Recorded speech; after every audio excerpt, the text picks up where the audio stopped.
Welcome to our deep dive into the Internet of Things, or IoT, and the critical privacy concerns surrounding it. As our homes become smarter, they are also becoming nosier. In this video, we will explore exactly how data is collected, how it is handled, and most importantly, what rights you have as a user to protect your personal information. First, let us understand what we mean by data collection.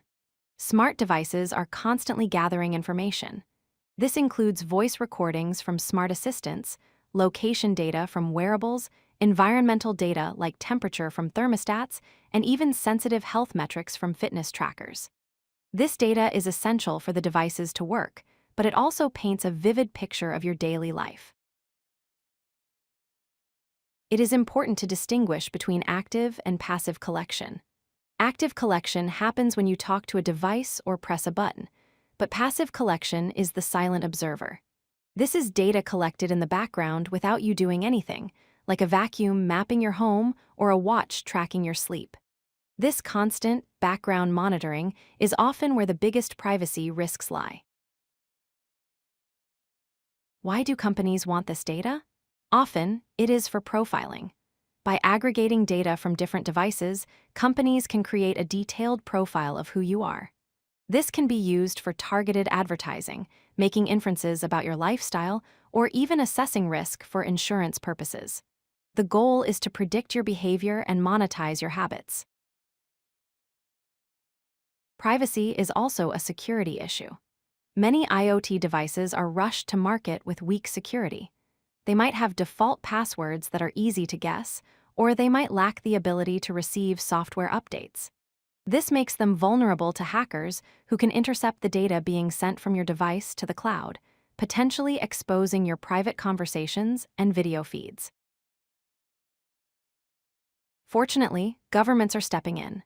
Major regulations like the GDPR in Europe and the CCPA in California set strict rules for companies.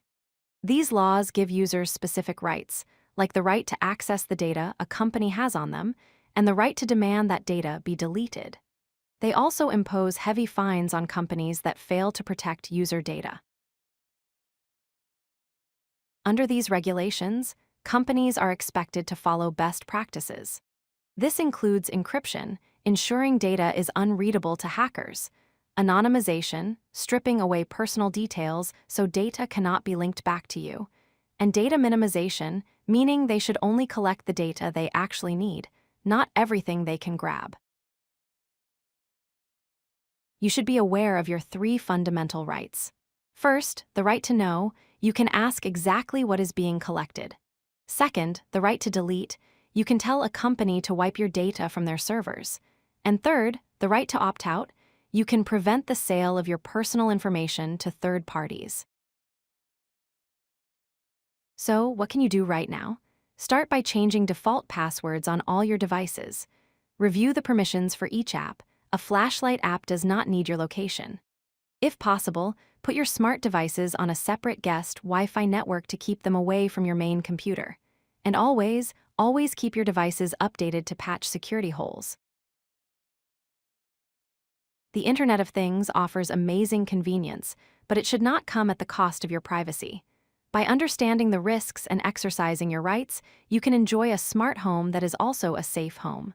Stay informed, stay secure, and take control of your digital footprint. Thanks for watching. If you like this video, hit that like button and don't forget to subscribe. Visit codelucky.com for more such useful content.